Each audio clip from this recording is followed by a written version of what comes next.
देख रहे हैं डार्क फाइल्स। तो चलिए पढ़ते हैं आज की इस कहानी की ओर। 1930 की बात है। एक शाम 3 बजे हम मानकोलम विश्राम घर पहुंचे।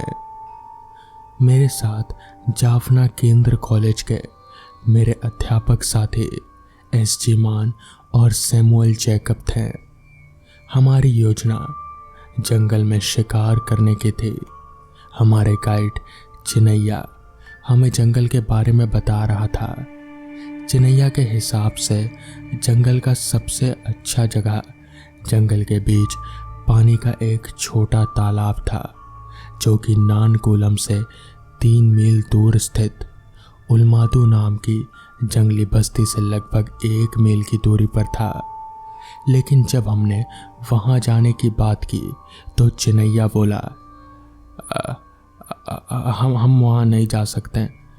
चाहे यह सच है कि वहाँ बहुत से जानवर हैं, लेकिन हम उनमें से एक को भी मार नहीं सकते, क्योंकि उस जगह की रक्षा कादरी नाम का एक भूत कर रहा है। जो भी व्यक्ति उस जगह का उल्लंघन करता है उसकी मौत हो जाती है। चिनैया उस वक्त अपनी रौ पर था। वो बोलता जा रहा था, पीपल के 2 पेड़ कादरी और उसकी पत्नी का निवास स्थान है, और उसके बच्चे भी पास के पेड़ों पर ही रहते हैं। काफ़ी मनाने के बाद चिनैया हमें वो जगह दूर से दिखाने के लिए राज़ी हो गया, लेकिन इसके लिए उसने 2 शर्तें रखी। पहली ये कि हमें बंदूक लेकर वहाँ नहीं जाना है। दूसरी ये कि वहाँ जाने से पहले हम लोगों को एक टोटका करना होगा। हमारे पास भूतों के परिवार को देखने के लिए उसका कहना मानना ही पड़ा। हम लोग खाना खाने के बाद रात के 9 बजे चल पड़े। चिनैया ने अपने हाथों से हमारी कलाइयों पर हल्दी के पत्ते बांधे। जंगल में दाखिल होने से पहले उसने एक बार फिर देखा कि कहीं हल्दी के पत्ते कलाइयों से गिर तो नहीं गए। अंधेरे, सुनसान और चौकों से भरे हुए जंगल में 1 से 2 मील पैदल चलने के बाद हम खुले जगह पर पहुंचे। हमें वहां ठहरने के लिए और लपेटे छोड़ रहे उन पेड़ों को देखने के लिए कहा गया, जो कि 100 गज की दूरी पर चमक रहे थे।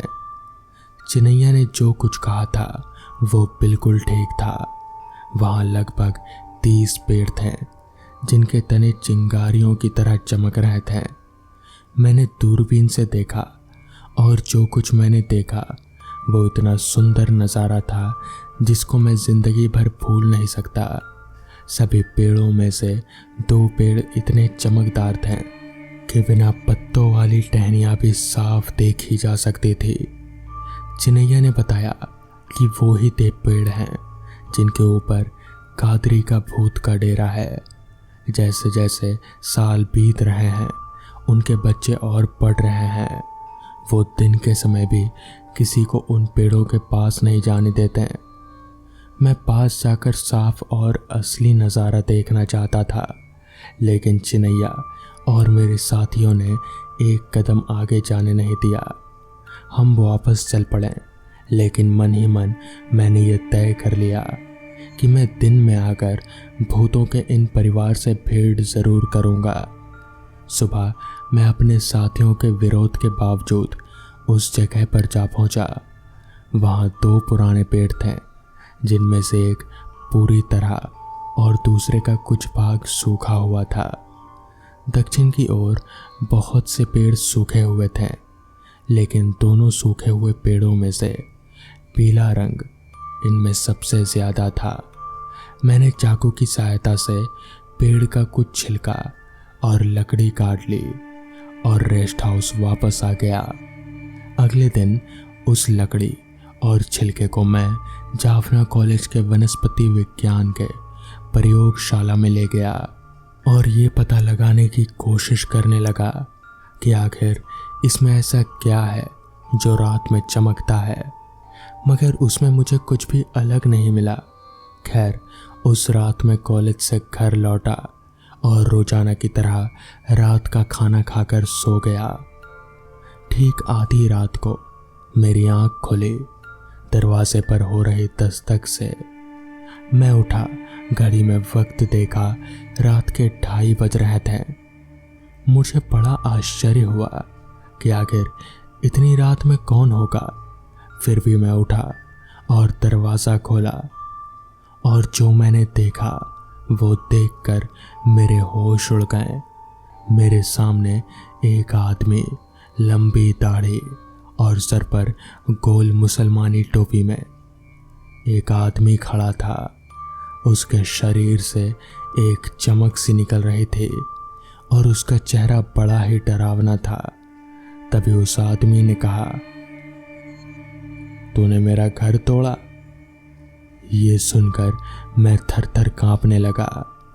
फिर भी मैंने एक सांस भरी और कहा, मैं नहीं जानता था, मुझे माफ कर दीजिए।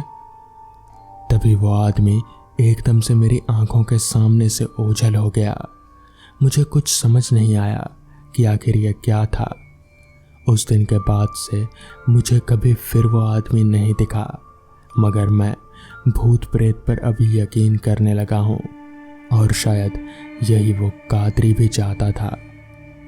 तो दोस्तों, ये थी आज की पहली कहानी। तो चलिए बढ़ते हैं आज की दूसरी कहानी की ओर। मनोहर का घर पुराने कब्रिस्तान के पीछे था और उसके घर के छत से वो कब्रिस्तान अच्छे से दिखता था। वो हर रोज उस कब्रिस्तान को पार करके ही अपने काम पर जाता था। मनोहर के 2 बच्चे थे और दोनों बच्चे बड़े ही शैतान थे। बड़े बेटे का नाम रॉकी और छोटे बेटे का नाम विकी था। एक बार गर्मियों की छुट्टी में रॉकी और विकी की बहन सोनिया भी आई हुई थी। तीनों मिलकर रात के लगभग 12 बजे एक रूम में ट्रूथ और डेयर खेल रहे थे। रॉकी सोनिया से पूछता है कि तुम ट्रूथ लोगी या डेयर। सोनिया डेयर लेती है और पूछती है, तुम लोग कोई खतरनाक काम करने के लिए तो नहीं कहोगे ना? इस पर रॉकी बोला, ये हुई ना बात, तो जाओ अब छत पर से घूम कर आओ, और हाँ, छत पर रखे गमले में से फूल तोड़ कर लाना, तभी हमें पता चलेगा कि तुम छत पर गई हो। इस पर सोनिया बोलती है, छत पर से तो कब्रिस्तान दिखता है, मैं नहीं जाऊंगी। रॉकी और विकी दोनों सोनिया को छत पर जाने के लिए जबरदस्ती बोलते हैं। सोनिया छत पर जाती है और जैसे ही गमले में लगे फूल की तरफ पड़ती है, तभी उसकी नज़र कब्रिस्तान की ओर पड़ती है। कब्रिस्तान में एक बड़ा सा सूखा पेड़ होता है। वो देखती है कि उस पेड़ पर एक सर कटी हुई उल्टी लाश लटक रही है। सोनिया उसे देखती है और जोर से चिल्लाती हुई बेहोश हो जाती है। फिर जब सोनिया बहुत देर तक छत पर से नहीं लौटती, तो रॉकी और विकी दोनों डर जाते हैं और वो छत पर जाकर देखते हैं तो पाते हैं कि सोनिया बेहोश पड़ी है। वो तुरंत मनोहर को बुलाते हैं और सारी बात बताते हैं। इस पर मनोहर बोला, तुम तीनों को ऐसा खेल खेलने की जरूरत क्या थी? और रॉकी, तुम तो जानते हो उस कब्रिस्तान के बारे में कैसी कैसी खबरें आती हैं, फिर भी तुम सोनिया को रात में छत पर जाने के लिए क्यों भेजा? इस पर रॉकी बोला, सॉरी पापा, मुझसे गलती हो गई, अब आगे से ऐसा नहीं करेंगे।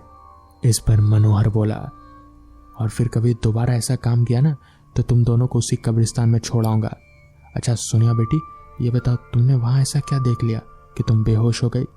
सोनिया सहमी हुई हालत में मनोहर को सारी बात बताती है कि उसने क्या देखा। मनोहर ने उस कब्रिस्तान के बारे में ऐसी खबरें पहले भी सुनी हुई थी, इसलिए वो सोनिया को नहीं डांटता और बच्चों को संभल कर रहने की सलाह देता है। एक दिन मनोहर को काम से छुट्टी मिलने में देरी हो जाती है और उस दिन उसे ऑटो भी नहीं मिलता। वो पैदल ही घर की ओर चल पड़ता है।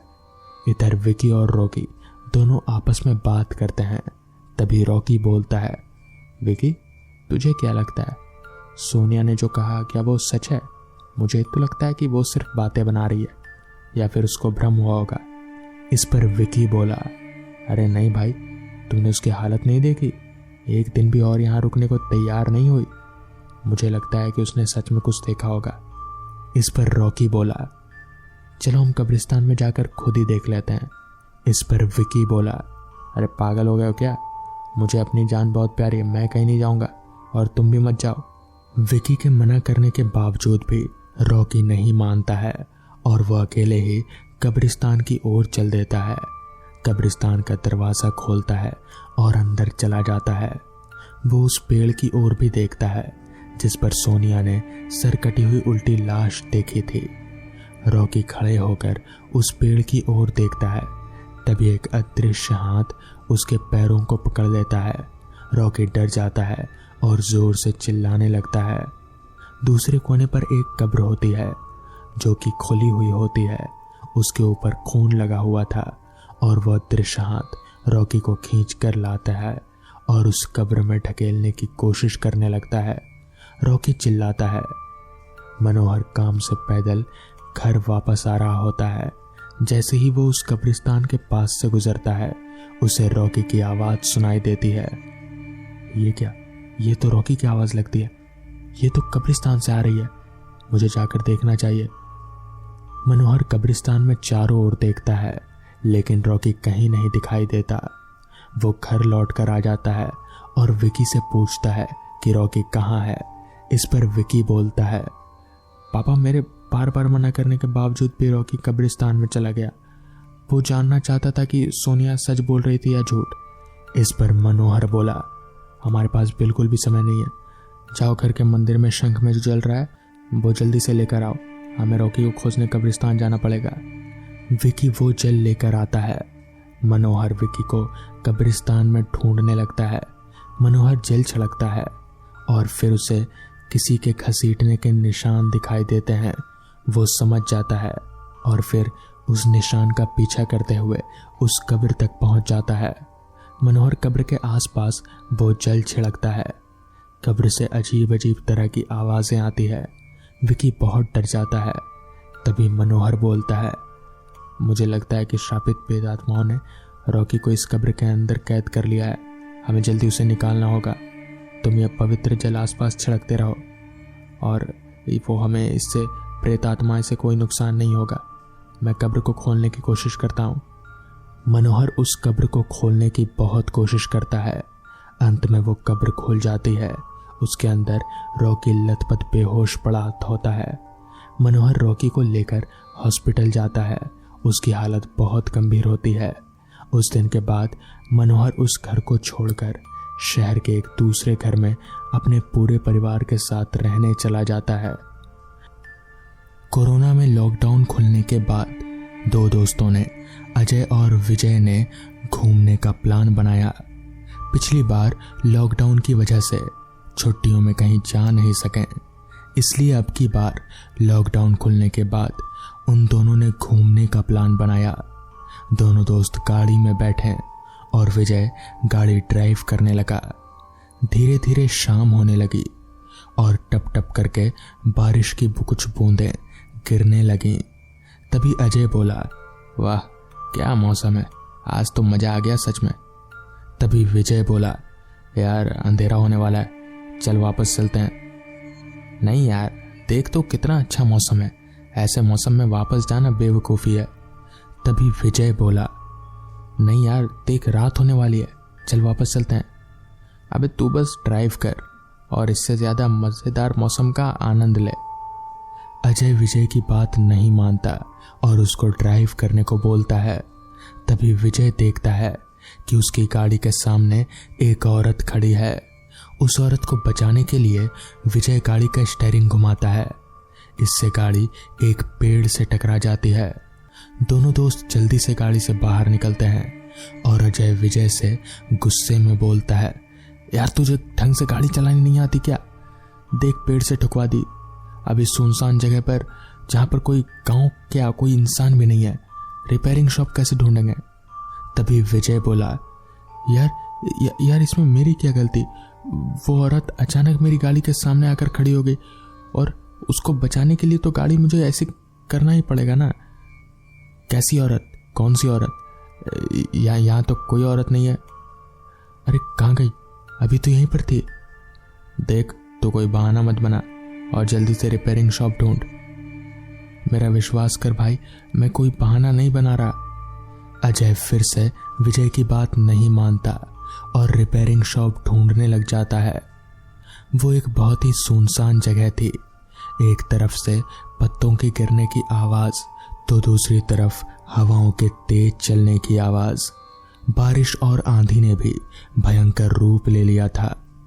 चांद भी बादलों ने पूरी तरह से घेर लिया था। अमावस्या की रात लग रही थी।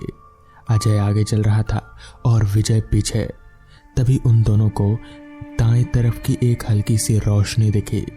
उन दोनों को लगा कि शायद उनको वहां कोई इंसान मिल जाए जो उनकी मदद कर सके।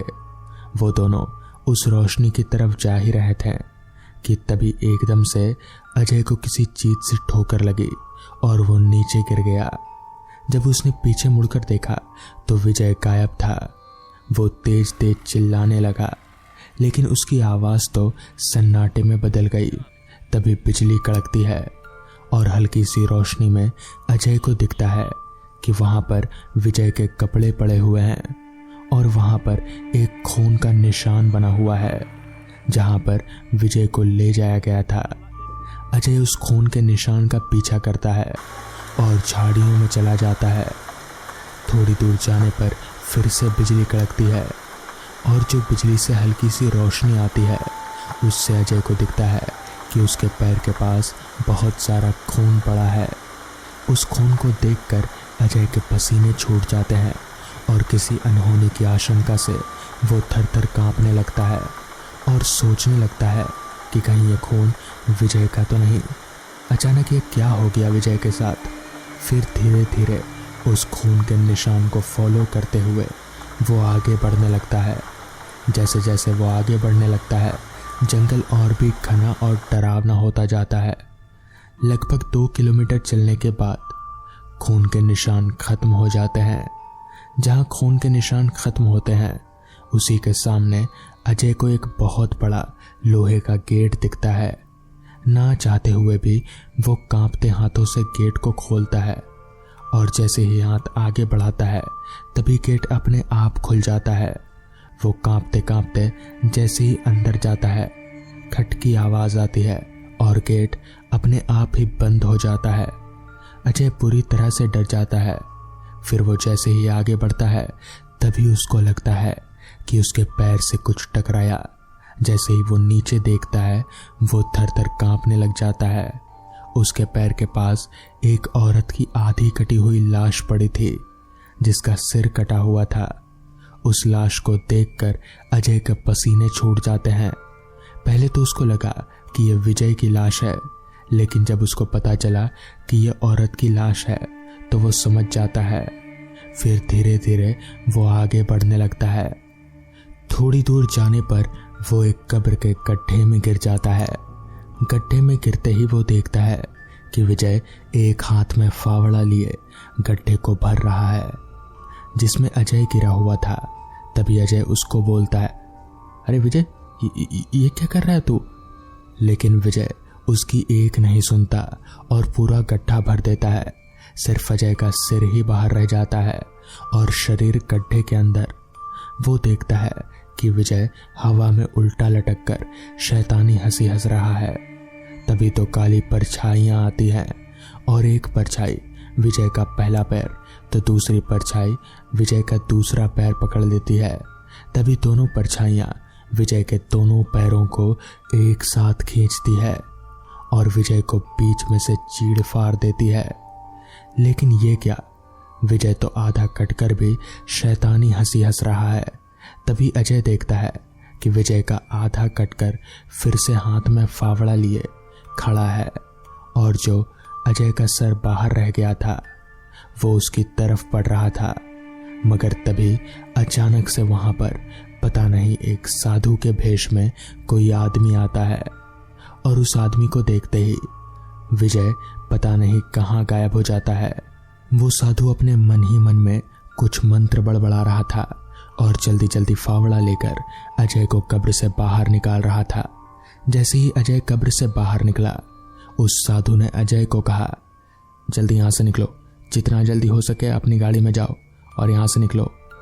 इस पर अजय बोलता है, पर मेरा दोस्त। इस पर बाबा बोलते हैं, उसे कुछ नहीं हुआ, ये सब एक छलावा था, वो गाड़ी में मिलेगा, जाओ जल्दी निकलो यहाँ से। जिसके बाद अजय वापस अपनी गाड़ी में आता है तो देखता है कि विजय वहीं गाड़ी में ही बेहोश पड़ा है। जिसके बाद वो अपने दोस्त विजय को लेता है और सीधा वहां से बाहर निकलता है। तो दोस्तों, ये थी आज की पहली कहानी। तो चलिए बढ़ते हैं आज की दूसरी कहानी की ओर।